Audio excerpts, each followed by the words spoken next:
प्रणाम। जी प्रणाम। कैसे हैं गौरव? अच्छे हैं, ईश्वर की कृपा है। आप कैसी हैं? ईश्वर की कृपा है और ईश्वर की कृपा सभी पर बनी रहे।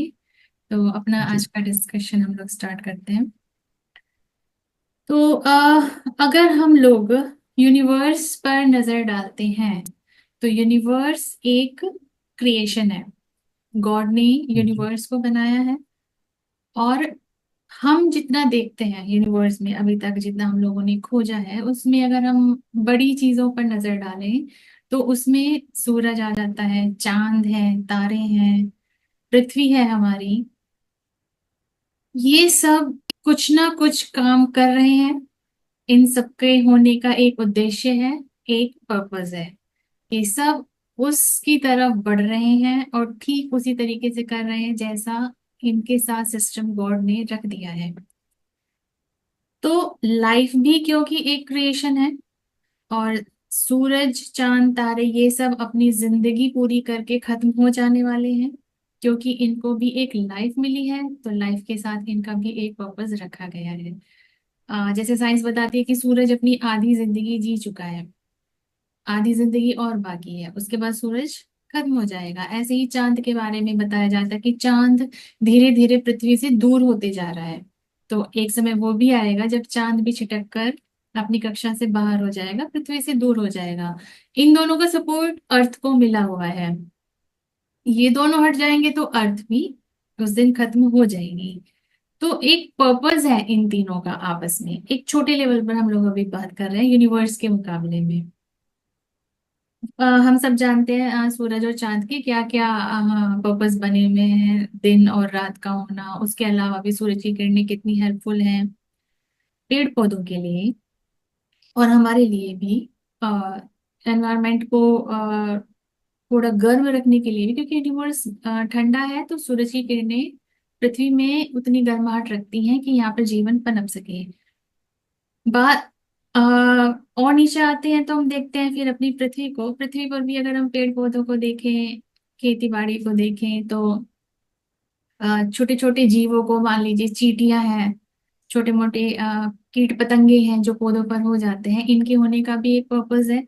हमें लगता है कि क्यों है, लेकिन इनका होना, जैसे अर्थवॉर्म्स हैं, इनसे मिट्टी उर्वरक बनती है। ये अंदर की मिट्टी को खोद कर बाहर निकालते हैं जिससे कि मिट्टी उपजाऊ रहती है।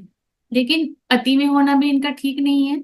जितनी क्वांटिटी में इन्हें होना चाहिए, जितनी मात्रा या जितनी जनसंख्या इनकी होनी चाहिए उतनी बनी रहे, उसके लिए इनके ऊपर और एनिमल्स को बनाया है। पक्षी हो गए, वो इनको खा जाते हैं, अर्थवॉर्म से इनको खा जाते हैं। फिर उन छोटे पक्षियों के ऊपर बड़े पक्षी हैं ताकि इन पक्षियों की संख्या ना बढ़े, तो बड़े पक्षी इसको मैनेज करके रखते हैं, मेंटेन करके रखते हैं, इनकी आबादी को ज्यादा बढ़ने नहीं देते हैं। ऐसे ही हर चीज के ऊपर कुछ ना कुछ एक बड़ा कारण ऐसा बना हुआ है कि यहाँ एक बैलेंस बना रहे। हर किसी के होने का जो मकसद है वो मकसद भी पूरा होता रहे और यहाँ किसी चीज की अति भी ना हो जाए। तो यूनिवर्स को गॉड ने इस सिस्टम पर बनाया है कि जितना होना चाहिए उतना यहाँ रहे और जिस जिसको जो जो काम दिया गया है वो उन सब कामों को प्रॉपरली और ठीक तरीके से करते रहे। एक बैलेंस यहाँ हर किसी की जिंदगी में बना रहे। अब बात आती है हमारी जिंदगी की, क्योंकि इंसान भी अर्थ पर ही है और हमें ईश्वर ने चेतना दी है। ये सब वो चीजें हैं जिनके अंदर कहना चाहिए कि इनके फॉर्मूले ईश्वर ने फिट करके रखे हैं कि इनको क्या करना है, ये वो ही सब करते हैं, उससे हटकर कुछ नहीं करते। कहना चाहिए ये सब अपने अपने धर्म पर है। इंसान को ईश्वर ने धर्म दिया है, लेकिन फ्री विल के साथ दिया है। चाहे तो पालन करे, चाहे तो ना करे। ये धर्म देना ही हमारे लिए गाइडलाइंस है जो गॉड की तरफ से हमें मिली है, क्योंकि फ्रीडम के साथ अगर गाइडेंस नहीं होगी तो वो फ्रीडम फ्रीडम ना होकर सजा हो जाएगी। जिसका जो दिल करेगा वो करेगा। और वो हम आजकल देख भी सकते हैं। हम सब परेशान रहते हैं आज के इंसानी समाज में। हर इंसान किसी न किसी समस्या से परेशान है। अभी थोड़ी देर पहले मैं एक न्यूज़ देख रही थी। उसमें बताया जा रहा है कि एक उल्का पिंड है जो कि संभावना है पृथ्वी पर गिरेगा, जिसकी वजह से मुंबई और कोलकाता, ये दो सिटी हैं जो कि खत्म हो जाएंगे। वो तो खत्म होंगे, लेकिन उसका जो साइड इफेक्ट आएगा वो बाकी अर्थ पे भी आएगा। जैसे हिरोशिमा पर एटम बॉम्ब गिरा था किसी जमाने में, तो उसका इफेक्ट काफी दूर तक गया था उन किरणों का। तो सेम चीज यहाँ इस उल्कापिंड के बारे में बताई जा रही है। उसको रोकने के लिए चाइना और आसपास के काफी देश है जो कि लगे हुए हैं कि इसको या तो ऊपर ही डिस्ट्रॉय कर दिया जाए किसी तरीके से, इसकी या इसकी डायरेक्शन बदली जाए। तो मैं उसका चैट बॉक्स देख रही थी, उसमें जो लोगों के कमेंट्स आए हुए थे बहुत निगेटिव। जिंदा रह के करना ही क्या है, इससे अच्छा तो मर ही जाओ। ये लाइफ की टेंशन ही खत्म नहीं होती, अच्छा एक झटके में सब मर जाएंगे। तो ये तो चीजें। लाइफ की टेंशन कुछ लोग की खत्म नहीं हो रही है, दूसरे को क्यों हाँ। मार रहे हो? लेकिन आप अगर उसमें नंबर्स देखोगे ना, हजारों में थे कमेंट्स, और वो हजारों में मुझे एक भी पॉजिटिव कमेंट नहीं मिला। मैंने बहुत देर तक नीचे से स्क्रॉल कर, कोई तो बोलेगा नहीं, हर किसी की जिंदगी में टेंशन है, कोई जीना नहीं चाहता। किसी को लगता है कि फालतू में ही तो जी रहे हैं, किसी के पास नौकरी नहीं है, या घर की खिटपिट खत्म नहीं होती है, या बहुत सी ये दूसरों को देख रहे हैं, दूसरों के सुख से भी लोग दुखी हैं। हम्म। अपना दुख तो भूल जाएंगे, लेकिन दूसरे को सुखी देख के कोई सुखी रहना नहीं चाहता है, रह नहीं सकता है। ये सब चीजें हमारे समाज में जगह बना चुकी हैं। हम जानते ही नहीं है कि खुश रहना क्या होता है, लाइफ का पर्पस क्या है। अगर पर्पस मिल जाए तो इन सब निगेटिव थॉट से बाहर आया जा सकता है। जो हमें अंधेरा नजर आता है ना, एक वो है ना कि एक अंधेरा कमरा है, आपको उसमें एंट्री लेनी है, लेकिन कुछ पता नहीं है कहाँ क्या रखा है, आप एंट्री लोगे ही नहीं, दरवाजे पर ही खटक जाओगे, या कोशिश करोगे लाइट ऑन करके देखने की कि कहाँ कहाँ क्या क्या रखा हुआ है। लेकिन हम लोग उसमें एंट्री ले चुके हैं, हमें नहीं पता है। जिंदगी को हमने वो अंधेरा कमरा ही बनाया हुआ है, और जिसका जो दिल आ रहा है वो वहां टकरा रहा है। फिर हर्ट होता है तो परेशान होते हैं कि बहुत तकलीफें हैं इस कमरे में, बहुत चीजें हैं, नजर कुछ नहीं आता है। तो ऐसा नहीं है, गॉड ने हमें लाइट दी है, वो स्विच दबाना है, वो ही धर्म है। असल में हम लोग धर्म से दूर भाग जाते हैं, ये सोच के कि जो आसपास हम अपनी चीजें देख रहे हैं धर्म के नाम पर, उन्हें धर्म समझते हैं, जबकि वो धर्म का सिर्फ 1% हिस्सा है।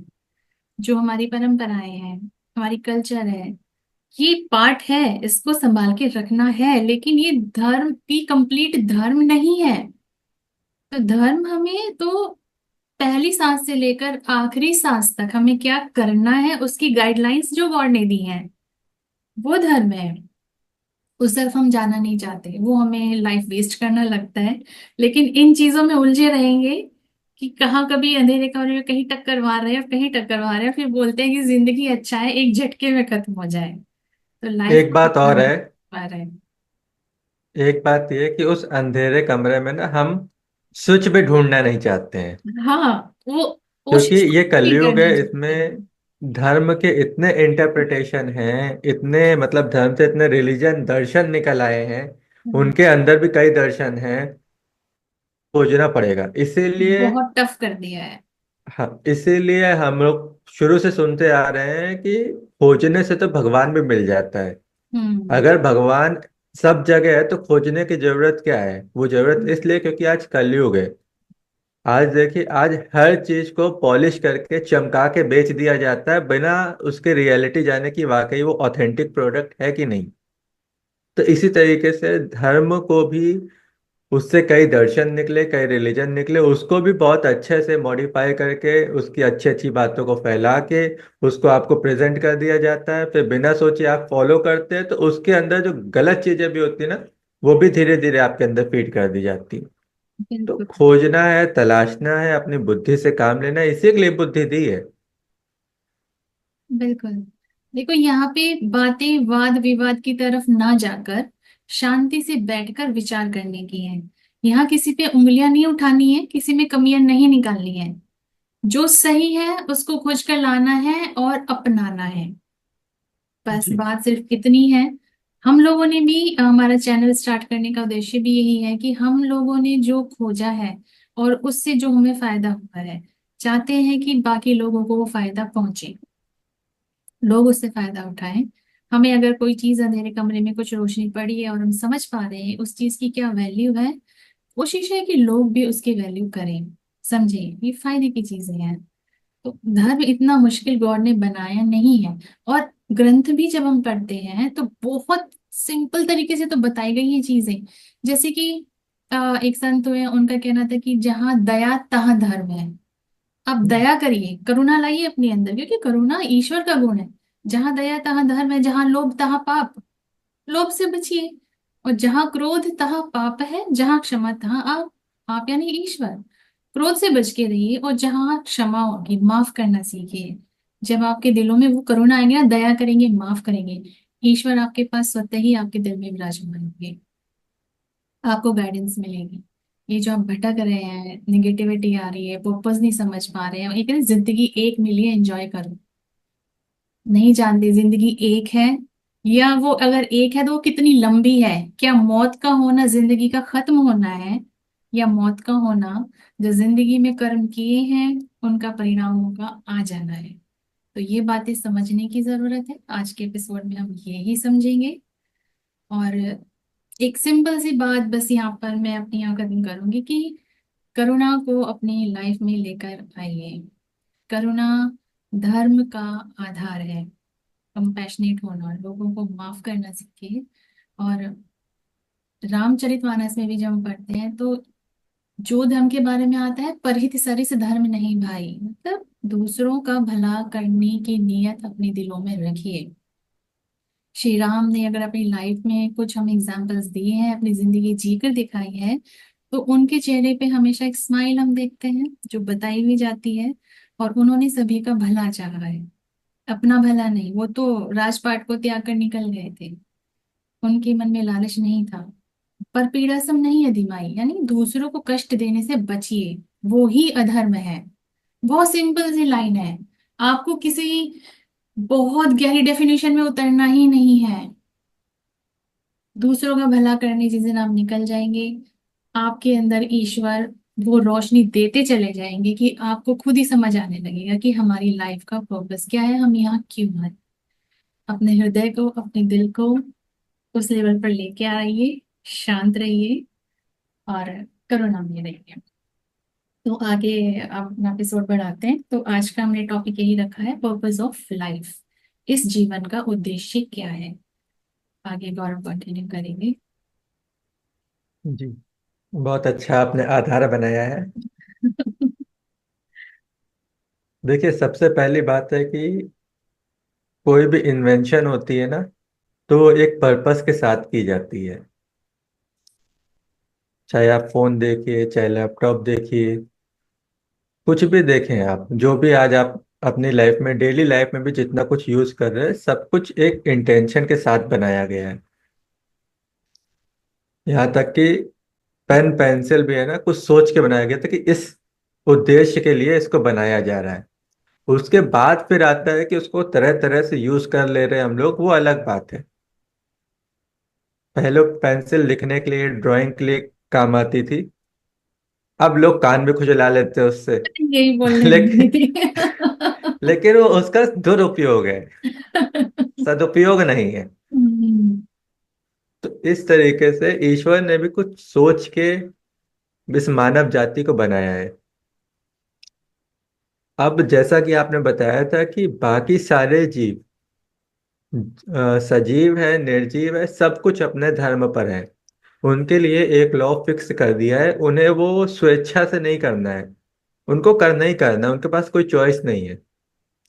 हमें चॉइस दी है क्योंकि हमारा जो, हमारे अपने कर्मों के आधार पर या तो स्तर बहुत ऊपर जाना है या स्तर गिर जाना है।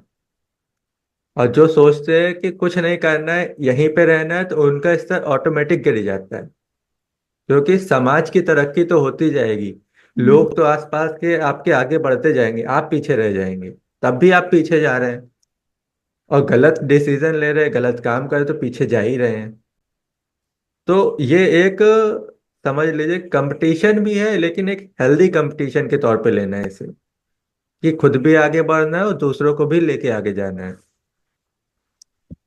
अब बात करते हैं कि उद्देश्य देता तो वही है जो इन्वेंट करता है, जो बनाता है, जो रचने वाला होता है। जिसे हमारे धर्म के अनुसार, सनातन धर्म के अनुसार, उसको एक नाम दिया गया है, ब्रह्म, क्रिएटर। तो क्रिएट किया है तो कुछ सोच के किया है। तो उसका उद्देश्य ये था कि एक ऐसी रचना लाई जाए जिसको स्वेच्छा दे दी जाए, फ्री विल दे दी जाए, और उसको फिर नैतिकता अनैतिकता, सही और गलत में इसका ज्ञान दे दिया जाए। चाहे आप पाप पुण्य कह लीजिए, सही गलत कह लीजिए, नैतिकता अनैतिकता कह लीजिए, तो इसका ज्ञान देना है। बाकी सारी सृष्टि में जितने थे वो बाध्य हैं, उनके पास ऑप्शन नहीं है। ये ऑप्शन दिया जा रहा है। ऑप्शन दिया जाता है तो फिर जिम्मेदारी भी होती है। एक सिंपल सा एग्जांपल यहाँ से समझा देते हैं, क्योंकि ईश्वर को जानना है तो प्रैक्टिकली जानना जरूरी। एक राजा है, उसका बहुत बड़ा साम्राज्य है। वैसे तो राजा के अधीन जितनी भी उसकी प्रजा है, जितने भी उसके मंत्री हैं, जो भी उसके अधीन आता है, चाहे उसकी सेना हो, सब कुछ, सब उसका आज्ञा पालन करते हैं। लेकिन वो इसलिए करते हैं कि उस उनको पता है कि अगर कुछ गलत करेंगे तो इसका दंड मिलेगा। लेकिन अगर राजा उनसे, उनमें से ये बोल दे कि उन कुछ लोग को चुनता है और कुछ लोग को बोलता है कि तुम्हारे पास ये ऑप्शन है, तुम्हें अपनी इच्छा से ये चीजें करनी है, करना चाहो तो करो, ना करना चाहो तो ना करो। और ये इसलिए करता है कि वो देखना चाहता है कि क्या प्रजा खुशी खुशी उसके लिए कुछ करना चाहती है, क्या उसके लोग खुशी खुशी उसके लिए कुछ करना पसंद करते हैं। तो जो उसके लिए खुशी खुशी पसंद करते हैं, जैसा उसने कहा है वैसा कर सकते हैं, और उनके पास चॉइस है कि ना भी करें, फिर भी वो करते हैं। कुछ अपने सेक्रीफाइसेस देते हैं, क्योंकि वो राजा के प्रति उनका सम्मान होता है, उनका वो प्रेम होता है, वो डेडिकेशन होती है, वो दिखती है उसमें। तो वो करते हैं। तो जब राजा को पता चलेगा कि मेरे इन प्रजा के इन इस हिस्से ने मेरे लिए इतने एफर्ट्स डाले, जबकि उनके पास रास्ता था कि वो आसान ऑप्शन चुन सकते थे, नहीं करते, कोई बहाना दे देते, बट फिर भी इन्होंने किया है। तो जिन्होंने नहीं किया और जिन्होंने किया, दोनों में किसकी वैल्यू बढ़ेगी राजा की नजर में? ऑब्वियस सी बात है, जिन्होंने उसके लिए कुछ प्रयास किए। बस ईश्वर की भी यही इच्छा है कि अभी तक जो क्रिएशन बना दी है, उनको वो फ्री विल नहीं दी, हमें दे दी है।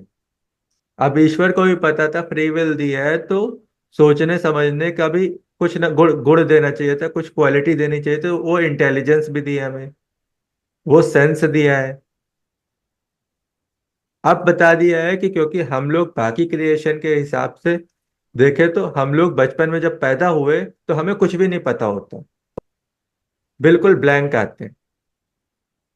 फिर या तो हमारे माता पिता कुछ सिखाएंगे, या हम जिनसे हम लोग मिलते जाएंगे, जिनसे हम लोग कम्युनिकेट करेंगे, उनसे कुछ ना कुछ सीखेंगे। वहां से फिर हम लोग की जो शिक्षा शुरू होती है। और जबकि आप किसी भी जानवर के बच्चे को देख लें, उनको पता होता है कब क्या करना है।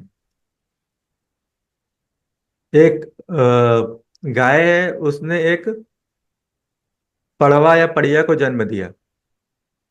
जन्म देते ही खड़े होकर सबसे पहले वो दूध पीता है, उसको बताया नहीं जाता। तो कोई भी जानवर है, कोई भी स्पीसीज ऐसी है जो इंसान से हटके, तो वो अपने नैतिक, वो अपने धर्म पर स्वाभाविक रूप से है। उनके पास ऑप्शन नहीं, हमारे पास है। हमें ऑप्शन दे दिया गया, हमें गाइडेंस दे दी गई, मार्गदर्शन दे दिया गया, हमें सही गलत बता दिया गया। अब हमारे ऊपर है कि हम क्या चाहते हैं। हम उसके लिए कुछ प्रयास करना चाहते हैं, या हम अपनी इच्छाओं की पूर्ति करना चाहते हैं। जब उसके लिए प्रयास करते हैं तो सतयुग होता है, जब उसके लिए प्रयास नहीं करते तो कलयुग होता है। हम सभी जानते हैं कि शुरुआत में सतयुग था, मतलब पूर्ण रूप से धर्म था। अब यहाँ पे हम लोग इस तरीके से मानेंगे कि हमेशा से समाज में चार भाग रहे। जब चारों भाग में, जब अधिकतर लोग, 75% से ज्यादा लोग जो है वो धर्म का पालन कर रहे हैं, तो सतयुग है। जब तीन भाग रह जाता है तो त्रेता युग हो जाता है। जब दो भाग में धर्म पालन कर रहा है, केवल आधे समाज में धर्म का पालन हो रहा है, तो द्वापर हो गया। और जब केवल एक भाग में ही समाज धर्म का पालन करता है, तो वो कलयुग है, जो आज की स्थिति है। इसीलिए आप देखें कि अच्छाई को सपोर्ट करने वाले, अच्छाई को प्रमोट करने वाले बहुत कम मिल रहे हैं, बिल्कुल। और ज्यादा से ज्यादा लोग गलत चीजों को प्रमोट कर रहे हैं। इससे दूसरों के जीवन में, समाज में क्या संदेश जा रहा है, उनको कोई फर्क नहीं पड़ता। उनको केवल अपनी लग्जरियस लाइफ से फर्क पड़ता है। जी। अच्छाई चाहते तो सब है कि हमको अच्छा मिले, हमारा वातावरण अच्छा बने, लेकिन उसके लिए कोशिश नहीं करते हैं। पहले खुद जी। को अच्छा करना पड़ेगा, तब आप दूसरों को अच्छा बनाइए, उसके लिए कोशिश करिए। सब कुछ थाली में परोस कर नहीं मिलेगा, मेहनत करनी पड़ेगी इसके लिए। तो आपका उद्देश्य अगर आप खुद डिसाइड करने लग जाएंगे, तो समझिए बिलियंस ऑफ पीपल हैं, इतने सारे लोग हैं, सबका अपना अलग अलग पर्पस होगा। एक पर्पस फुलफिल करने के लिए दूसरे का पर्पस जो है वो डिस्ट्रॉय होगा। आप कुछ करना चाहते हैं, सामने वाला कुछ और करना चाहता है, और दोनों आपके, दोनों के पर्पस एक दूसरे से टकरा रहे हैं। तो जो मजबूत होगा, जो पावरफुल होगा, जो वेल्दी होगा, वो आपके पर्पस को वहीं डिफीट कर देगा। ये यहीं पे होता है ना, धर्म और अधर्म का टकराव ऐसे ही होता है। आप गरीब हैं, दूसरा अमीर है, तो उसके पास संसाधन ज्यादा है, तो आपको खत्म कर देगा। आपको इस परिस्थिति में लाके छोड़ देगा कि अब आप कुछ कर नहीं सकते। आपने कोई सपना सोचा था, वो पूरा नहीं हो सकता। और आज के टाइम पे ऐसी बहुत सारी गतिविधियां हमारे सामने आती हैं, बहुत सारे इंसिडेंट्स हमारे सामने आते हैं कि लोग ने केवल अपने भौतिक लाभ के लिए, अपनी वाहवाही के लिए किसी के साथ गलत कर दिया।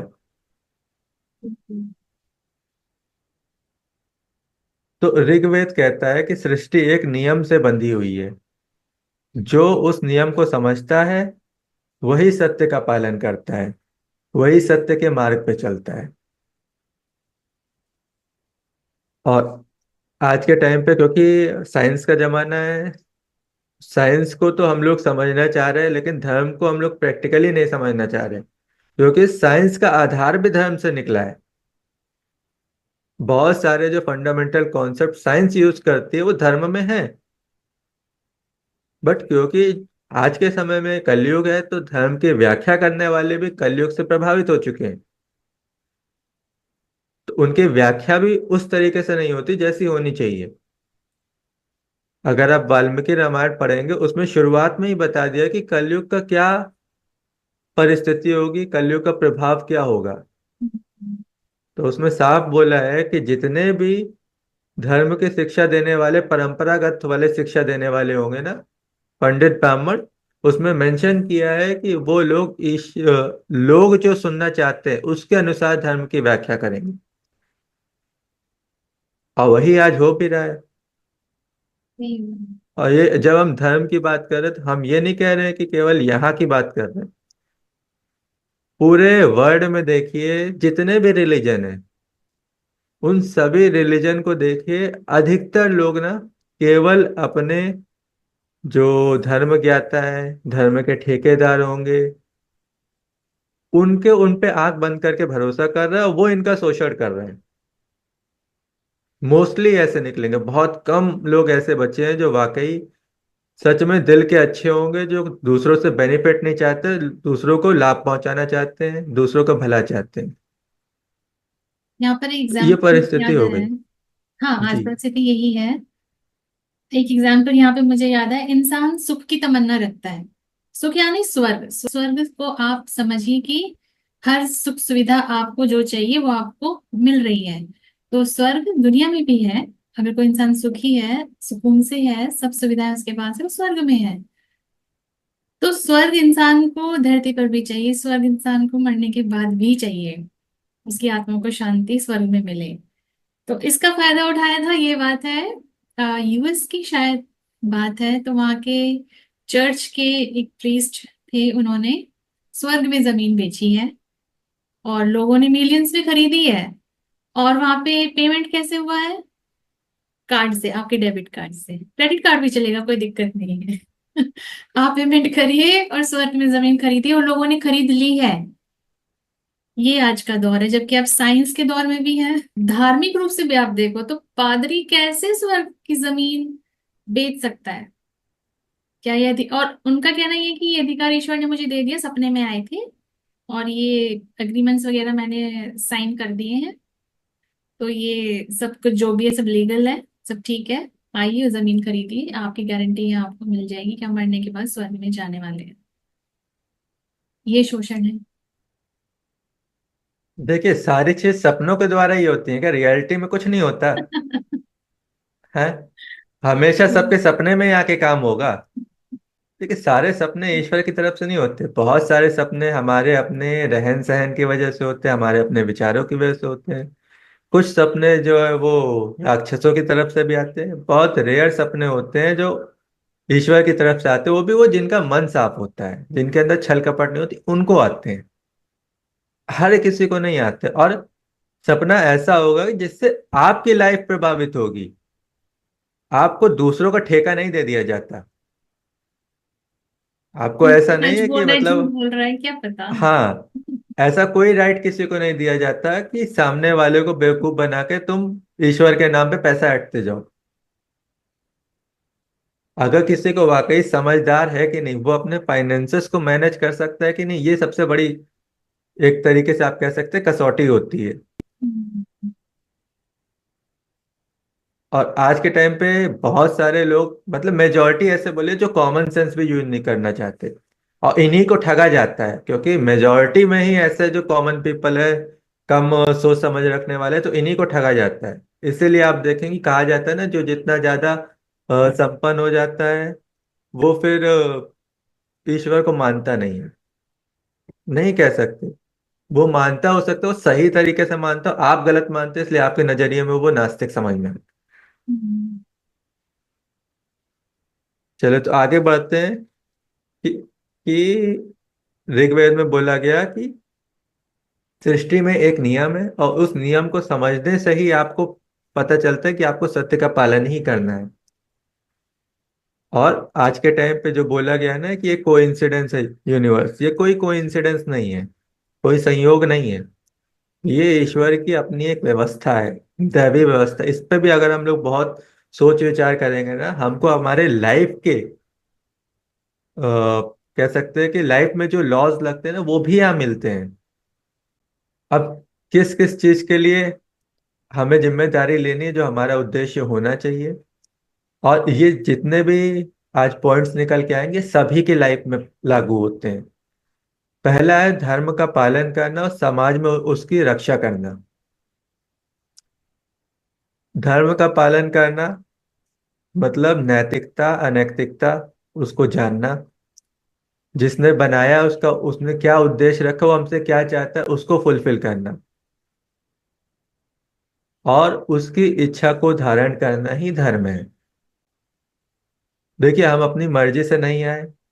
हमने अपने पेरेंट्स को भी नहीं चुना। हम कौन सी सिचुएशन में पैदा होंगे, वेल्दी होंगे, नॉर्मल सिचुएशन में होंगे, या डेस्टिट्यूट गरीबी में होंगे, हमने नहीं सोचा था। हम तो बस आ गए हैं, तो मतलब किसी ने भेजा है ना। तो भेजने वाला ज्यादा पावरफुल होता है, ज्यादा अथॉरिटेटिव होता है। राजा जो है अपने दूत को भेजता है, अम्बेसडर को भेजा जाता है। अम्बेसडर पावरफुल नहीं है, जो भेज रहा है वो पावरफुल है। तो जो भेज रहा है उसकी इच्छा पूरी करनी है। उसने चाहा है कि इस देश में जाके संदेश पहुंचाना है, तो वो उसका, एम्बेसडर का कर्तव्य है कि वो संदेश पहुंचाए। तो पावरफुल भेजने वाला होता है। तो हमें जब उसने भेजा है, तो उसकी इच्छा को समझना, उसे धारण करना, यही धर्म है। और उसकी इच्छा सभी इंसानों के लिए समान है, बदलती नहीं है। तो धर्म का पालन करना और उसका प्रचार करना। प्रचार करना ऐसा नहीं कि आपको सब कुछ छोड़ छाड़ के निकल जाना है। हम सब एक सिस्टम में हैं, जिसे आप सोसाइटी कह लीजिए, समाज कह लीजिए। और सबसे प्राइमरी यूनिट है इस सिस्टम की फैमिली। अपने परिवार से शुरू करिए। परिवार से आस पड़ोस पे आइए, आस पड़ोस से अपने मोहल्ले लोकेलिटी पे आइए। धीरे धीरे फिर ये एक शहर पे आएगा, और फिर शहर से फिर देश पे आएगा। इसी तरीके से पूरे विश्व में धर्म का कह सकते हैं कि धर्म प्रभावी हो जाएगा, और तब सतयुग आ जाएगा। हम सतयुग बोलते हैं, कोई अलग कल्चर का व्यक्ति किसी और नाम से इसको पुकारता है। तो हमेशा एक दूसरे से बात करें कि ये जो तुम इसकी बात करते हो वो है क्या। कहीं ऐसा तो नहीं कि हम तुम्हारे इन शब्दों को कुछ गलत समझ रहे हैं और इसका अर्थ बहुत सकारात्मक हो। फिर दूसरा है अपनी इच्छाओं को और धर्म को। इसमें से आप किसको चुनते हैं? जैसे बताया था कि वो प्रजा के कुछ लोग चाहे तो अपने राजा का काम कर सकते हैं, और चाहे तो उसको इग्नोर कर दें। इससे समझ में आता है कि आप कितना डेडिकेटेड है, कितना लॉयल है। तो अब आप अपनी अगर सारी इच्छाओं को ही पूर्ति किए जा रहे हैं, और आप नहीं देख रहे नैतिक है अनैतिक है, इससे किसी का नुकसान तो नहीं हो रहा, किसी को चोट तो नहीं पहुंच रही है, तो ये अधर्म है। लेकिन अगर आप सब चीजों का ध्यान में रखते हो, अपनी जरूरत की चीजों को फुलफिल कर रहे हैं, तो ये धर्म है। तो अथर्ववेद कहता है कि वह मनुष्य जो अपनी इच्छाओं का दास बन जाता है, वह अपने उद्देश्य को भूल जाता है और पतन को प्राप्त होता है। आप देखिए, यही चीज आज बहुत कॉमन है कि those who are driven by desires they never succeed. वो कभी भी सफल नहीं होते।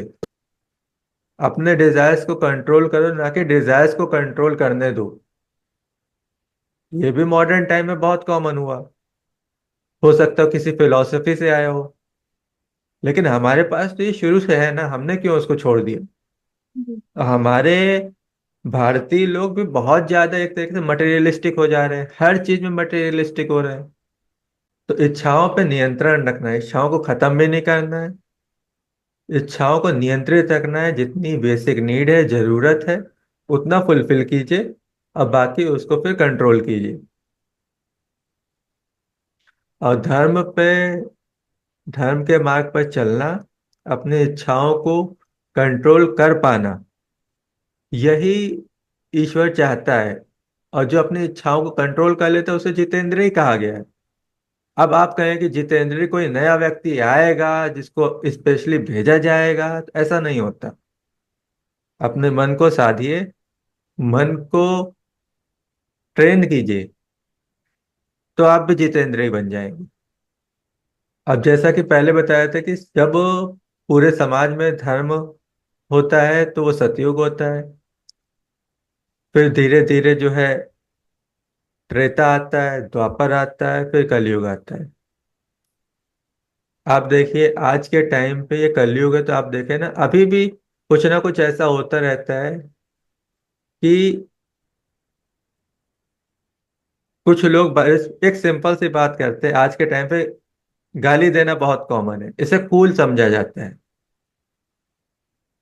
या तो वो लोग मतलब जानते नहीं है गहराई में, या जानने के बाद भी उनको कोई फर्क नहीं पड़ता, वो इनसेंसिटिव हो चुके हैं। उनके अंदर नैतिकता खत्म हो चुकी है। गहराई में सोचना लोगों ने छोड़ दिया है हर विषय में। हम्म। तो आज के टाइम पे हर चीज में ना, कोई भी बात आपको करनी है तो गाली होना जरूरी है। और हम यहाँ पे बात करते हैं ना, हम भारतीय लोग बात करते हैं, हम यहाँ पे बहुत धार्मिक लोग बात करते हैं कि हम अपनी माँ बहन की बहुत इज्जत करते हैं। ऐसी इज्जत करते हैं कि कुछ भी होगा माँ बहन की गालियां देते हैं। और अपने दोस्तों से फिर वो सुनते भी हैं, और हमको बुरा भी नहीं लगता। ये बात पता है इतनी खराब लगती है। एक बार सिंगापुर की विजिट पर एक कैब हम लोगों ने बुक की थी, और जो ड्राइवर था बाय चांस वो इंडियन था। मतलब इंडियन हम्म। ओरिजिन से था, बट वो सिटीजन सिंगापुर का ही था। तो उसका कहना ये था कि अब क्योंकि यहाँ का लोकल था तो शादी लोकल की हुई थी, और अपनी वाइफ को लेकर वो इंडिया घुमाने लेकर गया था, कि इंडिया दिखा कर लाते, कोलकाता से बिलोंग करता था, कोलकाता लेकर गया वो नवरात्रों में, जबकि देवी की पूजा की जाती है। तो वहां जाने के बाद उसका कहना था कि मैंने इतना ज्यादा एम्बेरस फील किया अपनी वाइफ के साथ उधर। रीजन, उन दिनों कोई कलकत्ता में रेप केस हुआ था, और वो ही वो दिन थे जबकि वहां पर अ, देवी की पूजा के 9 दिन माने जाते थे। तो वाइफ का ये कहना था कि ये क्या कंट्री है तुम्हारा, एक तरफ तुम देवी मान रहे हो, वो भी कलकत्ता, मतलब गढ़ माना जाता है, देवी की पूजा वहीं से हमारे यहाँ परंपराओं में आई है। और वहीं पर एक तरफ तुम पूजा कर रहे हो, 9 दिन की तुम्हारी फास्टिंग है, दिन रात तुम्हारे सड़कों पर उसको लेकर यात्राएं भी हो रही हैं, लेकिन दूसरी तरफ तो ये होता है कि रिस्पेक्ट करना, कि वहां पर फीमेल सेफ भी नहीं है सड़कों पर चलते हुए। तो क्या फायदा है ऐसी परंपराओं का और ऐसी पूजाओं का, जबकि तुम ऊपरी तौर पर तो दिखाते हो कि हम देवी मानते हैं, पूजा करते हैं, और प्रैक्टिकली देखो तो फिर ये सब होता है। तो ये सब डिस्कशंस कैब में चल रहे थे, तो ऑब्वियसली फील हो रहा था थोड़ा। एक आज की परिस्थिति क्या है, जब कहीं पे डिबेट होती है, डिस्कशन होता है ना, या कहीं ऐसे राइटिंग होता है, वो आता है नारी सशक्तिकरण पे। हाँ। तो वहां पे एक बात बहुत मेंशन की जाती है, यत्र नार्यन्तु पूज्यते तत्र देवता। जहां नारी को पूजा जाता है वहां देवता निवास करते हैं। ठीक है। और ये यही इसका मतलब ये जो पॉइंट्स लेने के लिए, नंबर लेने के लिए ये जो लोग लिखते हैं ना, वो फिर बाहर निकल के फिर वो इसका महत्व भूल जाते हैं। और आज के टाइम पे वेस्टर्न कल्चर को छोड़िए, हम यहाँ की बात करते हैं। जितना ज्यादा नारी को, जितना ज्यादा लड़कियों को ऑब्जेक्टिफाई किया गया है ना, ये पहले कभी नहीं था। आपको कोई भी प्रोडक्ट खरीदना है, सारी आपको सेल्स गर्ल मिलेंगी। चाहे वो आपको टीवी में दिख रहा हो, चाहे सामने दिख रहा हो। रिसेप्शन में भी सेल्स, मतलब रिसेप्शन में भी लड़कियां रखी जाती है, क्यों? तो ये चीज गलत है। और जहां पे उनको आगे प्रमोट करना चाहिए, वहां पे उनको उस तरह से प्रमोट नहीं किया जाता, वहां पे उनको पीछे रखा जाता है। तो ये तो हमारा, कह सकते हैं, हमारे अंदर का छिपा हुआ अहंकार है, पाखंड है, जो हमें इस पे सोचने पे भी मजबूर नहीं करता है। हमको फील भी नहीं होता कि गलत हो रहा है किसी के साथ। हमने अपनी हालत वही कर ली, हाथी के दांत खाने के और दिखाने के। हम्म। तो है तो फिर ये जानवर ही। वही हालत। ऐसे लोग तो फिर जानवर ही कहलाते हैं। धर्म इन्हें मृत कहता है। कहने जिनको को हम दूसरों की राजी थे। तकलीफ से तकलीफ ना हो, वो हम्म, मृत कहलाते हैं। बिल्कुल। और इन्हीं को जिंदा करना धर्म का उद्देश्य है। तो जब तक धर्म समाज में बना रहेगा, तब तक लोग खुश होंगे, तब तक वो स्वस्थ होंगे। लेकिन जैसे जैसे धर्म से हम दूर होते जाएंगे, अधर्म बढ़ेगा, तो हमारा उद्देश्य भी फुलफिल नहीं हो सकता, और समाज बर्बाद हो जाता है। आप तो आज जी के चले जाएंगे, आप अपनी आने वाली पीढ़ी को क्या छोड़ के जाएंगे वो आप सोच लीजिए। तो इस अगला उद्देश्य है, उद्देश्य में ये सारा तो एक ही उद्देश्य है, लेकिन कुछ पॉइंट्स है जिनको फुलफिल करना है। तो उसमें यह है कि ईश्वर को जानना और उसके आदेशों को पालन करना।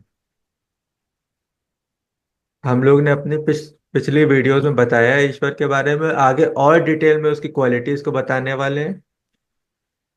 अभी आप चाहे तो एक क्वालिटी के बारे में हम लोग ने बताया, ब्रह्म के बारे में, क्रिएट करने के लिए क्रिएटर कहा गया, तो उसको आप देख सकते हैं।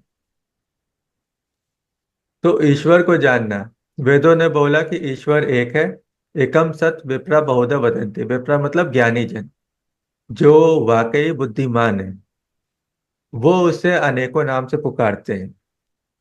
इसको भी हम लोग ने अपने पिछली वीडियो में एक्सप्लेन किया है। तो बहुत सारे नाम है, उसके गुण के आधार पर उसको पुकारा जाता है नाम से। और ये हम लोग भी आज अपने जीवन में एक दूसरे के साथ करते हैं। किसी का नाम कुछ है, लेकिन उसने कुछ क्वालिफिकेशन ले ली, कुछ सर्टिफिकेट्स ले लिए, तो उसको वो टाइटल मिल जाता है, तो वो कॉमन नाउन मिल जाता है वहां पे। अगर हम सभी ईश्वर को जानकर उसके इच्छा अनुसार उसके धर्म का पालन करते हुए चलेंगे, तो ये आपस में हमारे झगड़े नहीं होंगे, ये राग द्वेष नहीं होगा, ये ईर्ष्या नहीं होगी। और ये आज के टाइम पे बहुत बड़ी समस्या है जो समाज में आ चुकी है, और लगभग हर घर में फैली हुई है। इस लेवल पे फैली हुई है कि भाई बहन, माता पिता, हस्बैंड वाइफ, इन सब में भी चीजें ठीक नहीं चल रही हैं। और आज के टाइम पे लोगों को शादी करने से भी डर लगता है। सही ये इसी का नतीजा है। और जब धर्म का पालन होगा ईश्वर को जान के, तभी समाज में शांति आएगी। जब तक समाज में शांति नहीं आएगी, तब तक आपके अंदर भी शांति नहीं स्थापित हो सकती। हाँ, आप ध्यान करके ईश्वर पे फोकस करके शांति ला सकते हैं, लेकिन उसको भी सस्टेन करने के लिए आपका एनवायरनमेंट कैसा, उसको भी उसी हिसाब से होना पड़ेगा। कई बार चीजें ट्रिगर होती हैं, आप जितना कोशिश कर लें, लेकिन आपने बाहर नहीं किया, तो बाहर का माहौल आपको अफेक्ट करेगा। इसी को तो कहते हैं ना, संगत का असर। चाहे है। वो लोग हो, चाहे लोग वातावरण हो, वो आपको, आप पर असर डालता ही डालता है।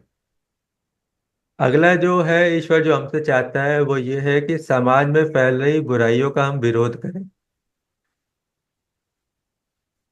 और यही धर्म है। देखिए, कभी भी कोई आपका डिसीजन ऐसा नहीं होता जो धर्म को सपोर्ट कर रहा हो या अधर्म को सपोर्ट कर रहा हो। मतलब बीच का कोई रास्ता नहीं है, या तो वो धर्म को सपोर्ट कर रहा होगा या अधर्म को कर रहा होगा। आपको डिसाइड करना है कि आपको धर्म का साथ देना है या अधर्म का। अगर आपको अधर्म का देना है, तो धर्म का नाम का चोला पहनना छोड़ दीजिए, धर्म को बदनाम करना छोड़ दीजिए। इसकी वजह से लोग नास्तिक हो जाते हैं। जब जब आप धर्म की बात करके अधर्म को प्रमोट करते हैं ना, हिंसा को प्रमोट करते हैं ना, या अपनी डिजायर्स को फुलफिल करने को प्रमोट करते हैं, या किसी को ऑब्जेक्टिफाई करते हैं, किसी को डिमीन करते हैं, किसी का मजाक उड़ाते हैं, तो आप अधर्म का साथ देते हैं। और फिर वहीं कुछ दिन आते ही आप बिल्कुल सत्यवादी हरिश्चंद्र की जगह तरह रेडी हो जाते हैं, मंदिर चले जाते हैं, फिर ये स्नान कराएंगे। अभी हाल फिलहाल की सिचुएशन ही देख लीजिए, ये कुंभ चल रहा है, महाकुंभ चल रहा है, और इसमें लोग इस तरीके से अनकंट्रोल्ड हो चुके हैं, अपने ऊपर नियंत्रण खो चुके हैं कि किसी को तकलीफ हो रही फिर भी कुचलते हुए निकल जाते हैं। पाप करके पाप मिटाने जाएंगे। इससे अच्छा तो घर पे रह के अपने मन पे कुछ काम कर लेते। आप देखिए, ईश्वर ने तो हमें हमेशा से पहले बताया कि ना, मन को साधना है।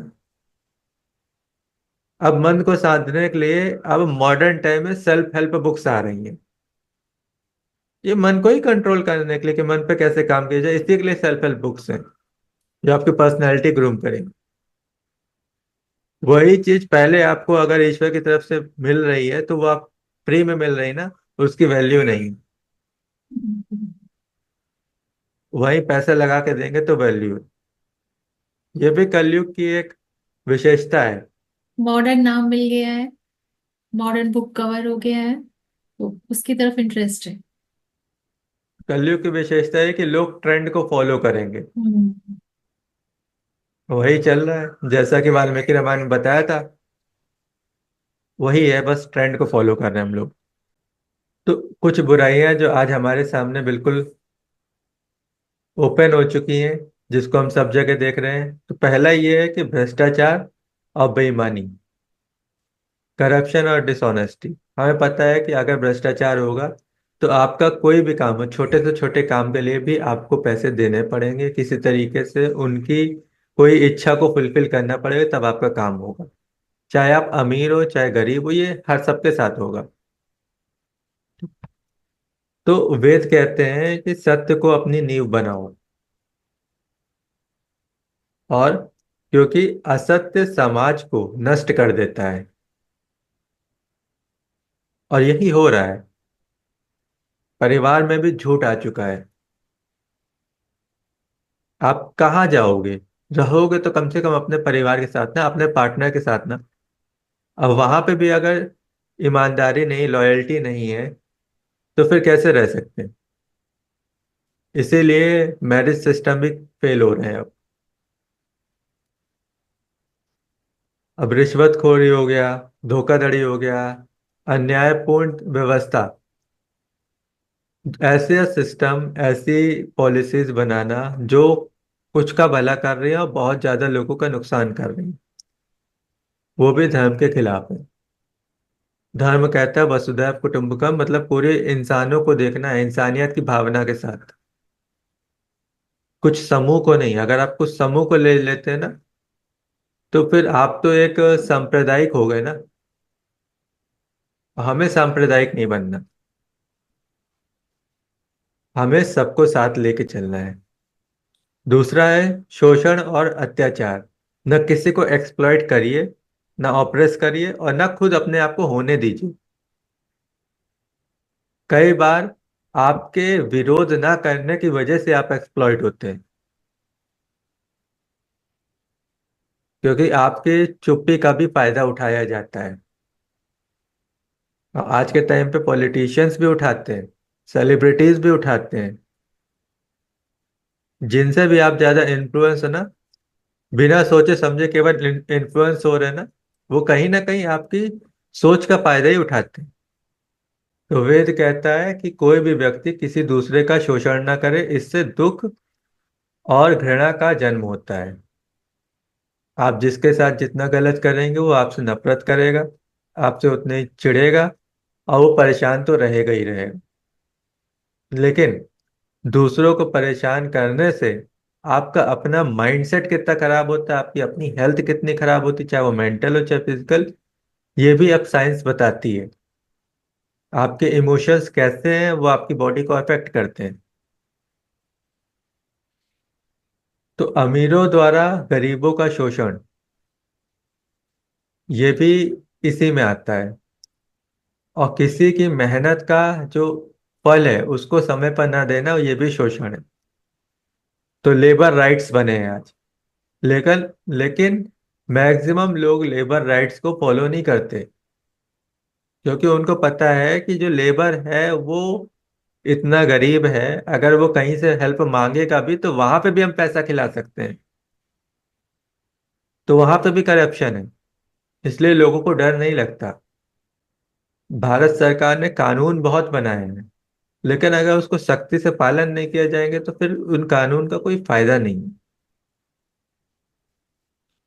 अगला है धार्मिक विभाजन और घृणा। धर्म के नाम पे जो हम एक दूसरे से कटते जा रहे हैं, बात नहीं कर रहे हैं, और इसका फायदा जो है पॉलिटिशियन उठा रहे हैं। कुछ सो कॉल्ड धर्म धार्मिक लीडर्स उठा रहे हैं, और बिना जाने बिना कुछ समझे बस जो मन में आ रहा है बोल रहे हैं, जिससे लोगों का ब्रेन वॉश कर रहे हैं और उनको हिंसक प्रवृत्ति का बना रहे हैं। धर्म सिखाता है माफ करना, ये बोल रहे बदला लेंगे। धर्म सिखाता है शांति से रहना, ये बोल रहे हैं कि मतलब उनको मारो भगाओ, ये करो वो करो, इस तरीके से। मतलब विचारों में भी हिंसा आ चुकी है। तो इसके लिए धर्म ने वही बोला, वेद ने यही बताया कि ईश्वर एक है, सत्य एक है।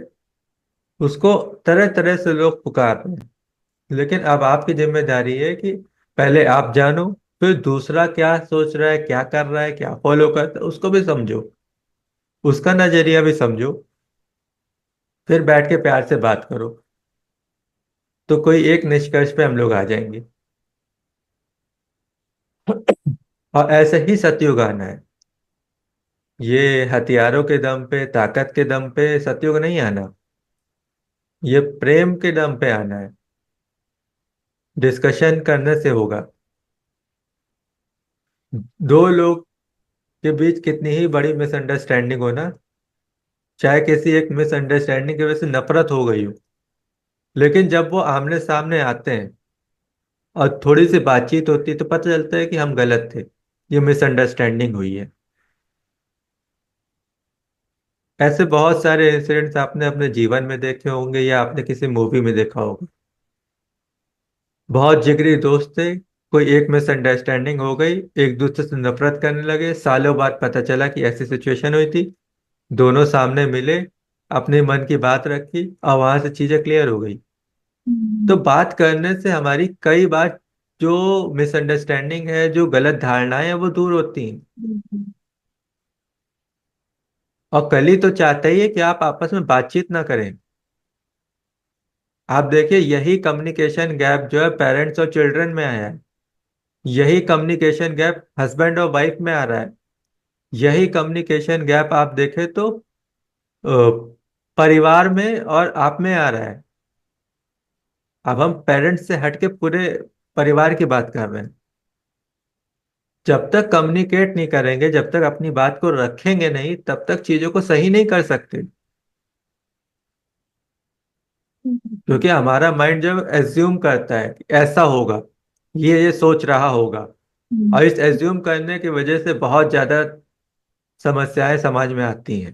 हम्म। हमारे परिवार में बहुत ज्यादा एक तरीके से बोले ना कि शक वाली स्थिति पैदा होती है। ये एजम्पशंस की वजह से होती है। हम्म। और फिर यही चीज, शक की केवल सोची हुई चीज, बिना सबूत के आपने मान लिया, फिर आप किसी को और को बता रहे थे अफवाह है, ये र्यूमर है। और यही करेक्टर एसेसिनेशन भी होता है। ओशो ने कहा है कि अगर तुम्हें लगता है कि तुम्हारे विचार किसी से मेल नहीं खाते हैं और तुम्हारी आपस में नहीं बनती है तो उससे रोज बात करना शुरू कर दो। हम्म। तुम्हारी दोस्ती हो जाएगी। सही बात है। फिर अगला है कि अज्ञान और अंधविश्वास को दूर करें।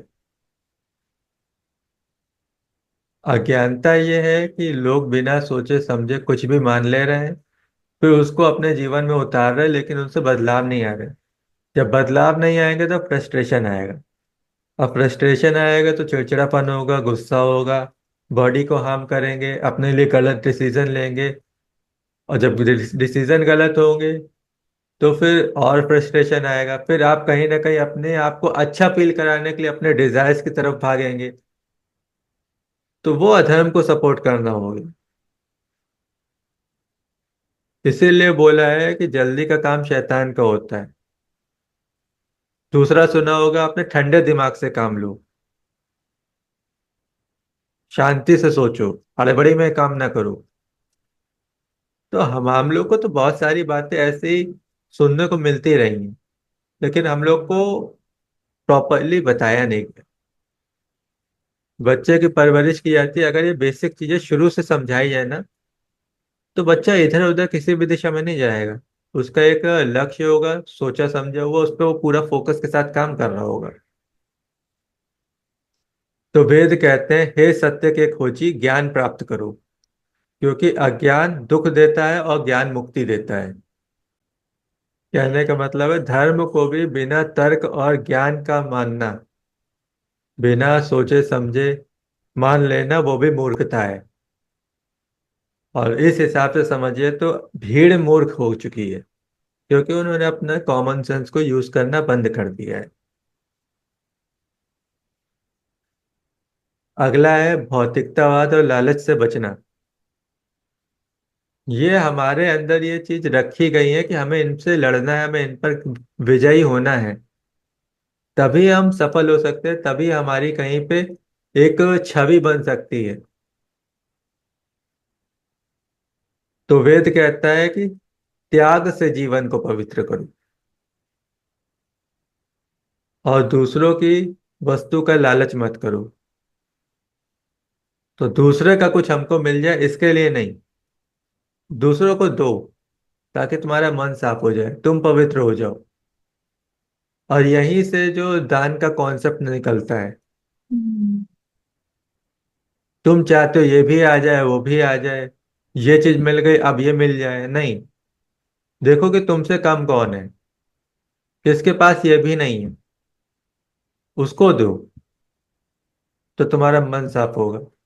और ये काम करने में ना मन वाकई मतलब बहुत खुशी मिलती है। हम्म, और ये खुशी किसी पिज्जा बर्गर वगैरह खा के नहीं मिलती, जो अच्छा काम करने से मिलती है।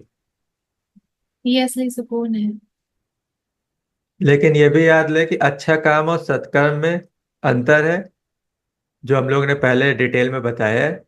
तो अच्छे काम के चक्कर में न रह जाइए, बिल्कुल। सत्कर्म बना लीजिए उसको, सत को ईश्वर को साथ ले लीजिए। धन और ऐश्वर्य के पीछे भागना ना, ये अधर्म है, ये अधर्म को बढ़ावा देता है। धन के पीछे आज पूरी दुनिया भाग रही है। और अब देखें, अब ऐश्वर्य के पीछे भाग रही है। अब जब से सोशल मीडिया का जमाना आ गया है, सब फेमस होना चाहते हैं, सब चाहते हैं कि उनकी रील्स वायरल हो जाए, उनका ज्यादा से ज्यादा लोग उनको लाइक करें, ज्यादा से ज्यादा लोग उन पे पॉजिटिव कमेंट्स करें। नेगेटिव कमेंट से अधिकतर लोग भागते हैं। सब चाहते, सब तारीफ करें, सब हाँ इसने कुछ कर दिखाया, ये वाली माइंडसेट हो गई। तो ये भी अधर्म को प्रमोट करती है। अभी देखिए, अभी ऐसे भी लोग ने ऐसे ऐसे बिजनेस शुरू कर दिए हैं। तो पहले क्या है, यूट्यूब का टारगेट फुलफिल करने के लिए लोग मेहनत करते थे। अब लोगों ने ऐसा अपना सेटअप बना लिया कि बहुत सारे कंप्यूटर में एक ही वीडियो चला देंगे। अब वहां पे उनको व्यूज दिलाए जा रहे हैं, इसी तरीके से उनको सब्सक्राइबर्स दिलाए जा रहे हैं, हर चीज पैसे के दम पे कर दिया। तो ये चीज हमारे उद्देश्य को फुलफिल तो नहीं करेगी ना। ये तो फिर ये है कि बस आप चाहते हैं कि जल्दी से आप फेमस हो जाएं, आप ज्यादा से ज्यादा पैसा अर्जित कर सके, लोग आपकी वाहवाही करें। तो ये है। और ये सत प्रवृत्ति नहीं है, ये रज प्रवृत्ति है, राजसिक प्रवृत्ति है। तो इससे भी हमें बचना है। धन का महत्व है, ये हमारी बहुत सारी समस्याओं को दूर कर देता है, हमारे जीवन को आसान करता है। लेकिन धन ही सब कुछ नहीं। सही तरीके से ज्यादा धन कमाने की कोशिश करिए, लेकिन उसको जोड़ जोड़ के रखिए नहीं, उसको सही दिशा में उपयोग भी करिए। पर्यावरण का विनाश, जब ईश्वर ने यहाँ पे इंसान को भेजा, तो पर्यावरण बिल्कुल अपने बैलेंस में था, एनवायरनमेंट बिल्कुल बैलेंस था, इकोलॉजिकल बैलेंस था वहां पे। धीरे धीरे हमने अपने स्वार्थ के चलते जंगल काटने शुरू किए, नदियों को दूषित करना शुरू किया। और आज परिस्थिति ये है कि जंगल का जो कवरेज है बहुत कम हो गया। बहुत सारे जानवर जो ऐसे हैं जो डिस्टिंक्ट हो चुके हैं, विलुप्त हो चुके हैं अब। और बहुत सारे जानवर ऐसे जो मजबूर हो गए कि उनको ह्यूमन सोसाइटी की तरफ धीरे धीरे निकल के आना पड़ रहा है। वो मजबूर हैं, उनके पास कोई ऑप्शन नहीं है अब। लेकिन वो जब ह्यूमन सोसाइटी में भी आते हैं, तो यहाँ पे भी हम लोग उनको मार डालते हैं या बहुत पीड़ा देते हैं। तो हमें एनवायरनमेंट में बैलेंस, इकोलॉजिकल बैलेंस पे भी काम करना है। अभी देखिए बहुत अभियान चलते हैं। अभी यमुना पे सरकार काम कर रही है, लेकिन हम ये भी सोचे, क्या गंगा पे काम पूरा हो चुका? क्या वो साफ हो गई? तो ये भी सोचने वाली बात है कि केवल फायदा उठाने के लिए बात न करें। अगर आप कोई बात बोल रहे हैं तो उसको पूरा करें। ये आपका कहा हुआ जो बात होती है ना, ये एक प्रॉमिस होता है। आपने किसी को बोला तो वो एक प्रॉमिस है। इसीलिए पहले जमाने के लोग में बहुत सारे ऐसे होते थे जो कुछ बोलते थे तो पूरा करते थे। तो बोलते थे उसको, वो ये जुबान का पक्का है, ये बोल देगा तो ये करेगा। वहां पे ये नहीं बोलना पड़ता, नहीं नहीं मैं तुमसे प्रॉमिस करता हूँ कि उसको मैं करूंगा। वो केवल बोलता था और वो किया जाता था, फिर वो करता था। वेद कहते हैं, अब यहाँ पे धरती को माता के तौर पे संबोधित किया गया, क्योंकि हमें पोषण की सारी चीजें धरती के द्वारा मिलती हैं। हे धरती माता, हम तुम्हें कभी हानि ना पहुंचाएं, बल्कि तुम्हारे रक्षक बने। मतलब जो बैलेंस है यहाँ पे उसको हम सपोर्ट करें, हम उसके खिलाफ काम ना करें, हम उसके खिलाफ पॉलिसीज ना बनाएं। प्रकृति का संरक्षण भी धर्म का एक अहम हिस्सा है, क्योंकि अगर आप प्रकृति को नहीं बचाएंगे तो आप रहेंगे कहाँ। अगला है व्यभिचार और इंद्रियों से दूरी बनाना। इसकी गुलामी नहीं होनी चाहिए। तो वेद कहते हैं जो अपनी वासनाओं और भोगों के वशीभूत हो जाता है वह अपनी बुद्धि और शक्ति खो देता है। और ये है आज के टाइम पे, आप देखिए जो भी डिजायर ड्रिवन लोग हैं ना, डिजायर कई प्रकार की होती है, फिजिकल डिजायर भी होगी, तो वो सोच समझ के काम नहीं कर पा रहा आज के टाइम पे। जरा सी कुछ बात होती है वो ट्रिगर हो जाता है, वो फिर कहीं किसी और दिशा में निकल जाता है। तो अपनी वासनाओं और भोगों को कंट्रोल करिए, माइंड से आती हैं, और माइंड को ही कंट्रोल करना है। तो नैतिकता का पतन भी अधर्म को जन्म देता है। हम्म। अगली जो समस्या, सारी समस्या हमारे समाज में आज बिल्कुल कॉमन हो चुकी है। अगली है नशाखोरी और व्यसन, ड्रग और अल्कोहल अब्यूज। तो इसके बारे में हमें वेद में क्या बताया ईश्वर ने, कि हे मनुष्य उन पदार्थों का सेवन मत कर जो तुम्हारी बुद्धि और स्वास्थ्य को नष्ट करते हैं। लेकिन दुर्भाग्य की बात है कि यहाँ पे भी हम लोग को अब वो ध्यान करना सिखाया ही नहीं गया जो हमारे मन को शांत कर सके, हमारी ओवर थिंकिंग को रोक सके, हमारे इस सिस्टम को रिबूट कर सके या रीस्टार्ट कर सके। पुराने समय में, वैदिक काल में सब लोग प्रैक्टिस किया करते इसलिए वो शांत रहते थे। हमारा जो ब्रेन है वो सोच सोच के, ओवर थिंकिंग करके इतना ओवरलोड हो गया कि अब हैंग हो चुका है। समझ नहीं आता करे क्या, डिसीजन नहीं ले पाते। तो फिर अब क्योंकि ध्यान लगाने में भी स्टार्टिंग में मेहनत लगती है, उसको भी सीखना पड़ता है, तो वहां पे भी मन सपोर्ट नहीं करता, बॉडी सपोर्ट नहीं करती है। अब हमें चाहिए कि हमें उस ध्यान की तरफ आना पड़ेगा जो हमारे ऋषि मुनि किया करते थे, जिससे वो शांत रहते थे, वो अपनी इच्छाओं को कंट्रोल कर पाते थे। नशे की जो लत है ना, वो समाज को कमजोर करती है। समाज को कमजोर करना अचानक से समाज नहीं, इंसान को कमजोर करेगी। धीरे धीरे जितने लोग इसमें फंसेंगे उनकी अपनी इच्छा शक्ति खत्म होगी, वो अपने आप को कंट्रोल नहीं कर पाएंगे, तो ऑब्वियस समाज खोखला होता जाएगा।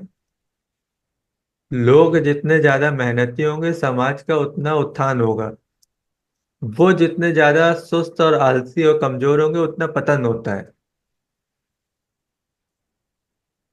इसी से रिलेटेड तो आजकल हर कंपनी, हर डिपार्टमेंट में ना ह्यूमन रिसोर्स डेवलपमेंट होता है, एचआर मैनेजमेंट होते हैं, एचआर होते हैं वहां पे। इसी को देखते हैं वो लोग भी ऐसे हायर करें जो वाकई स्किल हो, मेहनती हो। उनका काम यही होता है। माता पिता और बड़ों का अपमान, धर्म कहता है कि अपनों से बड़ों का सम्मान करो, अपने माता पिता को हमेशा प्यार से रखो, उनके लिए जो किया जा सकता है करो। लेकिन अब परिस्थिति ये है कि माता पिता से जो करवाया जा सकता है वो करवाओ, उल्टा हो चुका। अब हम लोग अपने से बड़ों का सम्मान करना भूल चुके हैं, कमेंट करते हैं, मजाक उड़ाते हैं। ये सारी चीजें ही जो है हमारे उद्देश्य में कि हमें इन सब बुराइयों को अब दूर करना है। देखिए, आप किसी का मजाक उड़ाएंगे, कल आप उस सिचुएशन में आ जाएंगे। आज आपने अपने से कमजोर का मजाक उड़ाया, कल कोई आपसे ताकतवर आ जाएगा, वो आपका मजाक उड़ाएगा। जितना ज्यादा आप मजाक उड़ाएंगे उतना ज्यादा आप इनसेंसिटिव होते जाएंगे, आप उतना ज्यादा आप बुराई को सोसाइटी में आम कर रहे हैं, उतना ज्यादा आप कलयुग को बढ़ा रहे हैं। अब फिर यह ना कहिए कि हमें धर्म की रक्षा करनी है, ऐसा नहीं होने वाली। धर्म की रक्षा करने के लिए आपको खुद पे अपने अंदर धर्म बचाना पड़ेगा, अपने अंदर धर्म लाना पड़ेगा, धर्म को धारण करना पड़ेगा। वेद कहते हैं अपने माता पिता का सम्मान करो क्योंकि वे तुम्हारे पहले गुरु हैं। और ये बात सच भी है कि बच्चा सबसे पहले किसी से सीखता है तो अपने माता पिता से सीखता है। जो उसने देखा शुरू में उसी तरीके धीरे धीरे वो आगे बढ़ता है। तो परिवार का बिखरना जो है समाज को खत्म कर देगा। समाज है क्या? समाज ना बड़े स्तर पर एक परिवार है। इस समाज को वेद ने बोल दिया वसुधैव कुटुंबकम। और हमने उसकी स्पिरिट को नहीं समझा, हमने उसके गहराई को नहीं समझा, और हमने उसको एक पॉलिटिकल स्लोगन बना लिया। तो ये नहीं करना है। उसको समझिए, फिर उसको अपने जीवन में लाइए। कोशिश करनी पड़ेगी, मेहनत लगेगी, लेकिन जब हो जाएगा ना तो आपको किसी से घृणा नहीं होगी, किसी से नफरत नहीं होगी, किसी से ईर्ष्या नहीं होगी। बिल्कुल रिलैक्स हो जाएंगे आप। नारी शक्ति का दमन और दुरुपयोग, वही वुमेन एम्पावरमेंट वाली बात हो गई कि वुमेन को एम्पावर कीजिए, उसको हिम्मत दीजिए, उसको आगे बढ़ाइए, लेकिन सही जगह पे, गलत पे नहीं। ये सेल्स गर्ल ना बनाइए, ये रिसेप्शन में ना बैठाइए। इसके लिए तो स्पेसिफिक होता है कि सेल्स गर्ल ही चाहिए, रिसेप्शन में एक लड़की ही होनी चाहिए, हम्म। लड़का नहीं बैठ सकता। क्यों? ऐसा क्या काम कराना है जो लड़का नहीं कर सकता वहां पे? अब यहाँ पे वेद तो कहता है कि जहाँ स्त्रियों का सम्मान होता है वहां समृद्धि निवास करती है, वहां प्रॉस्पेरिटी होती है। और इससे पहले आपको बताया था कि जहाँ नारी पूजी जाती है, नारी का सम्मान होता है, वहां देवता निवास करते हैं। तो जब देवता आपके साथी होंगे, जब देवगण आपके समर्थन में होंगे, तभी तो आप समृद्धि आएगी, तभी तो प्रॉस्पेरिटी आएगी ना। यही हमने आपको लॉ ऑफ अट्रैक्शन वाली वीडियो में बताया भी है। परिवार और विवाह व्यवस्था का टूटना यही है कि पहले हम पूरा एक धरती में रहने वाले समस्त इंसान सब एक परिवार थे, वसुधैव कुटुंबकम थे। अब टूट टूट कर पहले अपने कंट्री में आए कि हम भारतीय, तो हम भारतीयों को समर्थन देंगे, सपोर्ट करेंगे।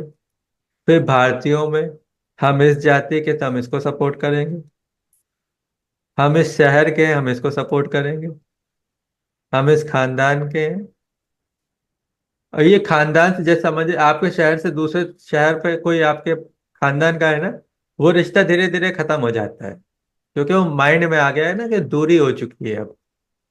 तो वो दूरी माइंड में बढ़ती रहती है। फिर धीरे धीरे जो अपने शहर वाले खानदान के हैं, फिर धीरे धीरे उनमें भी लड़ाइयाँ हो गई, तो अपने बिल्कुल भाई बहन माता पिता। अब भाई बहन भी एक साथ नहीं रह पा रहे हैं, या भाई बहन नहीं, अकेला है तो शादी हो गई, तो पार्टनर जो है उसको फैमिली के साथ नहीं रहने दे रहा, तो वहां पे भी डिस्टेंस आ गई। अब हस्बैंड वाइफ में भी डिस्टेंस आ चुकी है। ये खत्म हो गया। अब इसे बचाना है, अगर अभी नहीं बचाया तो फिर ये फैमिली सिस्टम पूरा डिस्ट्रॉय हो जाएगा। अब फैमिली सिस्टम भी नहीं बचा है, बहुत कहीं आपको परिवार में परिवार की स्पिरिट नजर आएगी। तो अब हमें उसको भी बचाना है, क्योंकि एक बार अगर ये खत्म हो गया तो फिर हमारे यहाँ पे पूरी तरीके से वो वेस्टर्न कल्चर होगा, लिव इन वाला कल्चर होगा कि आप रहिए जब तक आप साथ रह सकते रहिए, उसके बाद आप अलग हो जाइए। लेकिन उसके भी दुष्परिणाम हम देख रहे हैं कि जो लोग यहाँ पे लिव इन में रह रहे हैं, कई बार उनके अंदर इतना आपस में मनमुटाव हो जाता है कि कोई एक दूसरे को जान से मार दे रहा है। कुछ दिनों पहले ही आपने सुना होगा कि एक लड़के ने लिव इन में जो उसकी पार्टनर रह रही थी उसको जान से मार दिया, टुकड़े टुकड़े कर डाले। तो ये लिव इन में रहना कोई सॉल्यूशन नहीं है, क्योंकि यहाँ पे ना आप किसी को इन्वॉल्व करते हो, ना आपकी फैमिली इन्वॉल्व होती है, ना कोई जिम्मेदारी होती है। लेकिन फैमिली सिस्टम में आपको लोगों को इन्वॉल्व करना होता है, आपको एक्सप्रेस करना होता है, बताना पड़ता है कि हम लोग शादी कर चुके हैं, हम लोग साथ रहने के लिए पूरे रीति रिवाज के साथ कुछ एक तरीके से प्रोसेस के साथ हम लोग आगे बढ़ रहे हैं। तो आपकी एक दूसरे के प्रति जिम्मेदारियां होती हैं। और आज के टाइम पे इंसान जिम्मेदारियों से भाग रहा है, लेकिन पूरी तरह से कभी भाग नहीं सकता। तो हमें इस फैमिली सिस्टम को बचाना पड़ेगा, जहाँ पे कोई ध्यान देने वाला नहीं होता, कोई पूछने वाला नहीं होता, वहां पे लोग मिसयूज करते हैं। अगर आपको पावर दे दी जाए और पावर पे आपसे कोई सवाल करने वाला नहीं कि तुमने अपने पावर का मिसयूज क्यों किया, अगर ये करने वाला नहीं है, तो फिर आप ऑटोमेटिकली धीरे धीरे पावर के नशे में आके मिसयूज करेंगे, गलत करेंगे लोगों के साथ। और ये होता है आज के टाइम पे, इसीलिए हमेशा चेक करने के लिए हायर अथॉरिटी रखी जाती है कि तुम्हें इस पे ध्यान देना है। इसीलिए आज हर डिपार्टमेंट का, चाहे बैंक हो या कोई भी डिपार्टमेंट, उनका अपना विजिलेंस सेक्शन होता है, ताकि वो नजर रखे रहें कि कोई गलत तो नहीं कर रहा है, अपने पावर का, अपने पद का दुरुपयोग तो नहीं कर रहा है। ये तो हम प्रैक्टिकली देखते हैं ना। इसलिए एक सिस्टम होना चाहिए, एक तरीका होना चाहिए जिससे इंसान साथ रह सके। अनकंट्रोल्ड नहीं होना चाहिए, लेकिन पूरी तरह से फ्रीडम भी नहीं मिलती कभी। जहाँ फ्रीडम आती है, पूरी फ्रीडम आती है, वहां इंसान जो है अपनी इच्छाओं के द्वारा ही जीता है।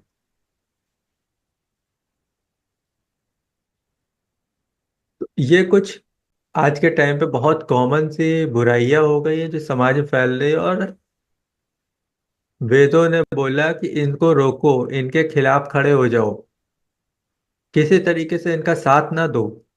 और ये चुप रह के बचो भी ना, क्योंकि तुम्हारी चुप्पी उसको इनडायरेक्टली सपोर्ट करती है।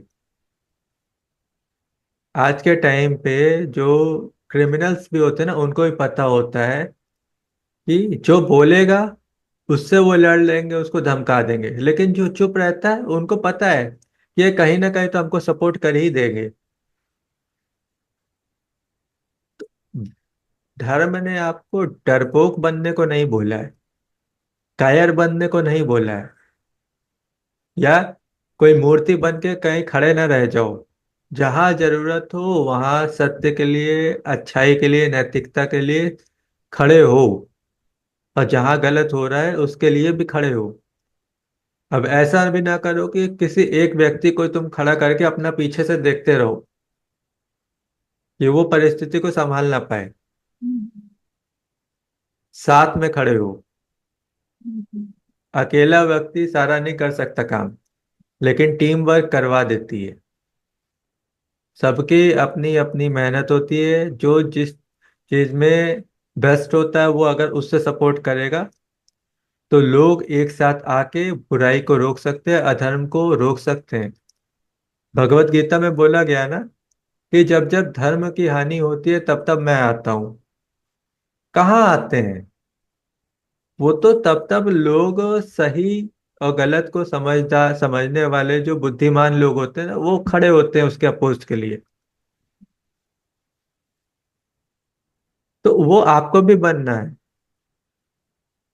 वो जिम्मेदारी आपको लेनी है। जो जिम्मेदारी श्री कृष्ण जी ने सारथी बन के अर्जुन के द्वारा पूरी की ना, वो हमें भी करनी है। अब यहाँ पे आप केवल श्री कृष्ण बन के केवल आप बता नहीं सकते कि ऐसा करना है, अब आपको करके भी दिखाना होगा। तो आपको अर्जुन की भूमिका में भी होना होगा, श्री कृष्ण की भूमिका में भी होना होगा। जैसे हमने बताया था कि अब आपको ब्राह्मण भी बनना होगा, ईश्वर का ज्ञान लेके ज्ञान का पालन भी करना होगा, और फिर आप ही को अब खड़े भी होना हो कि अधर्म से धर्म को बचाना भी पड़ेगा। आप केवल ज्ञान लेके बैठ जाएं, केवल बैठ के कहीं एक जगह ज्ञान दे रहे हैं, और आपने अपने आप को इतना मजबूत नहीं बनाया, शारीरिक तौर से मानसिक तौर से। आप अच्छे हैं, आप किसी का बुरा नहीं करते, सबको अच्छा बताते, अच्छा सिखाते हैं। कहीं आप अपने परिवार के साथ जा रहे हो, कुछ गुंडे हैं, वो आपके घर की माँ बहन को छेड़ेंगे तो आप क्या कर लेंगे तब? तब आप अगर अपनी माँ बहन को भी बचा पा रहे हैं तो भी आप छतरी का काम कर रहे हैं, धर्म को बचा रहे हैं। लेकिन केवल ये भी ना सोचिए केवल अपने परिवार को देखना है, बाकी सबका भी हमारे जीवन में उतना ही महत्व है। तो ये कुछ चीजें हैं जो ईश्वर ने हमको बोली है कि ये तुम्हें करनी ही करनी है। और उसने पूरा एक फिक्स तरीका नहीं बताया कि ये तुम कैसे करो, क्योंकि हर कोई अपना अलग अलग काम करता है, सबकी अलग अलग योग्यता होती है। जिसकी जो योग्यता है उसको लगा दो इस काम में, उसको लगा दो धर्म के काम में। तो ये उद्देश्य ईश्वर ने दिया है कि हमें इन चीजों पे काम करना है। अगर हम इन चीजों पे काम कर लेते तो हम सफल हैं। हम दुनिया में भी सफल हैं, हम लोक में भी और परलोक में भी सफल हैं। अगर हम इन पे काम नहीं करते तो हम यहाँ पे भी सफल नहीं हो सकते, और वहां पे तो फिर दूर की बात है, संभव ही नहीं है। जितने भी आज सक्सेस के कोर्सेस होते हैं वो सारी बातें धर्म से ही निकाली हुई हैं। धर्म इतना प्रैक्टिकल है। ईश्वर यहाँ हंसी मजाक नहीं कर रहा हम लोग के साथ कि कुछ भी ऊट पटांग फालतू का ज्ञान जो है धर्म पे दे देगा। वही दिया है जिसकी हमें जरूरत है। तो हमें सोच समझ के धर्म को अपनाना है, ईश्वर को जानना है, समर्पण करना है, उससे मदद मांगनी है और उसके लिए काम करना है। और आज के टाइम पे बहुत सारे लोग बोलते हैं, जो कोचेस हैं, साइंटिफिक रिसर्च भी इतनी हुई है कि जब कोई इंसान किसी पर्पस के साथ काम करता है ना, तो नेगेटिविटी उसके आसपास नहीं भटकती। वो हम्म। अपनी हाईएस्ट फॉर्म में होता है, पूरी एनर्जी के साथ अपना लगा होता है। तो पता होता है उसको क्या करना है। और अगर आपने कोई मटेरियलिस्टिक गोल बना के रख लिया ना, वो एक टाइम बाद आप अचीव कर लेंगे, लेकिन उसके बाद फिर वही खालीपन आ जाएगा, फिर वो सेटिस्फेक्शन नहीं बचेगा। तो ईश्वर ने पर्पस दिया जो पूरी जिंदगी चलना है। इसके साथ साथ आपके दुनिया के भी कुछ गोल होंगे जो उसके अलाइनमेंट में होंगे, उसको सपोर्ट कर रहे होंगे। हम्म। वो फुलफिल होते जाएंगे तो आपको शॉर्ट टर्म गोल भी मिलता जाएगा, लेकिन फाइनल वाला जो है, जो यहाँ पे धर्म की स्थापना करनी है, वो पूरी जिंदगी में होगा। हम्म। और उसका फिर जो प्रतिदान है, जो रिवॉर्ड है, वो यहाँ पे आपके अंदर न दुख होगा, न किसी प्रकार का गम होगा, शांति होगी। किसी प्रकार का आपके अंदर डर नहीं होगा। ये आपका यहाँ पे रिवॉर्ड होगा। आपकी मेहनत सही होगी तो आप संपन्न भी होंगे यहाँ पे।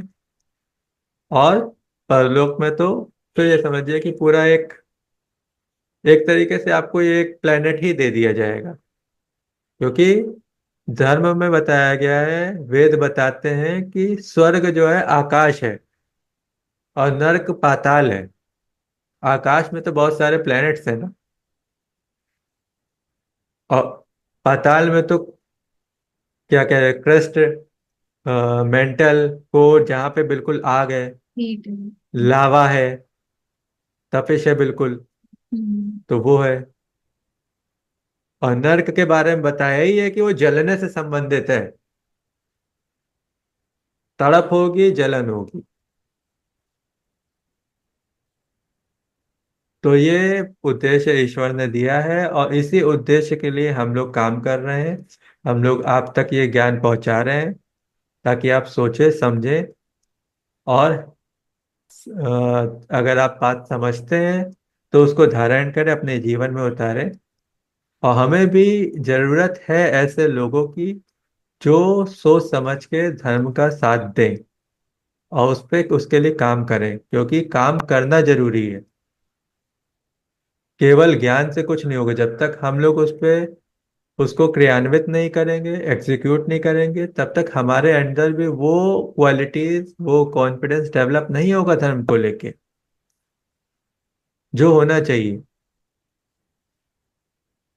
और समाज को अगर जीने लायक बनाना है, जो आज जंगल राज बना हुआ है, जिसके पास ताकत है वो दूसरों को रूल कर रहा है, तो हमें सबको समानता पे लाना होगा। समानता पे हो ही तब सकते हैं जब ईश्वर को जाने, वो एक ईश्वर जिसे सब अनेकों नाम से पुकारते हैं। और वो होगा जब बातचीत होगी प्यार से, तब हम लोग इस दिशा में बढ़ेंगे कि भारत विश्व गुरु बनेगा। जी। तो आज हमने यही समझा है कि लाइफ का पर्पस सिर्फ इस दुनिया में यानी कि इही लोक तक सीमित मत रखिए। इस लोक के बाद परलोक भी है, और मृत्यु जीवन का अंत नहीं है। हम वापस से उसी बात को दोहराते हैं। जब हम इन बातों को ध्यान में रखेंगे कि हमारे ऊपर एक सुपर अथॉरिटी है जो कि गॉड है, ईश्वर है, और हम क्या करते हैं, ये हम शुरू से सुनते भी आएंगे, कर्मों का फल मिलता है, जैसा करोगे वैसा भरोगे। उसके पीछे भी कारण यही है कि जो सुपर अथॉरिटी है उसने ये लॉ यहाँ रखा है कि जो आप कर्म करते हैं उसका परिणाम आपको डेफिनेटली मिलने वाला है। और क्योंकि जीवन तो सीमित है, यहाँ आपने पूरा जीवन कुछ किया तो उसका परिणाम कैसे इस जीवन में मिल जाएगा। तो उसके लिए आपको परलोक दिया गया है, जहां आपने जो कर्म किए हैं उसका परिणाम आपको परलोक में मिलने वाला है। तो अपने जीवन के उद्देश्य को वहां तक सोचिए कि केवल दुनिया ही नहीं, मुझे परलोक में क्या मिलेगा, मुझे उसके लिए भी मेहनत करनी है। मुझे अपने क्रिएटर का प्यार भी चाहिए, उसके समीप जाना है। जब ये भावनाएं दिल में पैदा होनी शुरू होंगी और ये ख्याल हर वक्त दिल में रहेगा कि मेरा मालिक मुझे हर वक्त देख रहा है, और जो मैं जो कुछ भी कर रहा हूँ मुझे उसका रिवॉर्ड भी मिलने वाला है, तो करने के लिए भी एनर्जी मिलती है कि मुझे कुछ अच्छा करना है। उसका रिवॉर्ड इस दुनिया में भी है और परलोक में भी है। तो ये वो चीजें जब हमारे जहन में हर वक्त रहेंगी कि हम जो कर रहे हैं वो व्यर्थ नहीं जाने वाला, वो खाली नहीं जाएगा। हमारी जितनी भी कोशिशें हैं, जद्दोजहद है, बुराइयों से लड़ना है, अच्छाई के लिए खड़े होना है और एक टीम बनानी है, ये जितनी भी कोशिशें और हमारे एफर्ट्स हैं, ये खाली नहीं जाएंगे। ईश्वर कोई भी कर्म खाली नहीं जाने देता है, हर कर्म का बदला है। वो बदला बहुत खूबसूरत है, जैसे दुनिया बहुत खूबसूरत है। तो ईश्वर ने जीवन बहुत खूबसूरत दिया है, सुंदर दिया है। तो इसको एक पर्पस के साथ जिए और अपनी एंड से भी इसे खूबसूरत बनाइए। और ये बात हमेशा याद रखिए कि खाली कुछ नहीं जाएगा। हमारे ऊपर जो अथॉरिटी है वो हर चीज का ध्यान रखने वाली है। तो आज का डिस्कशन यहाँ हम लोग एंड करते हैं इस अपील के साथ कि कोशिश करिए और एक टीम बनने के लिए आगे आइए, और साथ आएंगे, मिलकर कुछ अच्छा करेंगे तो समाज में कुछ अच्छे बदलाव आएंगे। एक पॉजिटिव थॉट के साथ आगे बढ़ते हैं, फिर अगले डिस्कशन पर फिर मिलते हैं। प्रणाम। और चैनल को लाइक लाइक करें, सब्सक्राइब करें, कमेंट करें और लोगों से शेयर करें, ताकि ये ज्ञान लोगों तक पहुंचे और हम सब धीरे धीरे सतयुग की तरफ बढ़ें और भारत को विश्व गुरु बनाने में हम सबका योगदान हो। जी। प्रणाम। प्रणाम।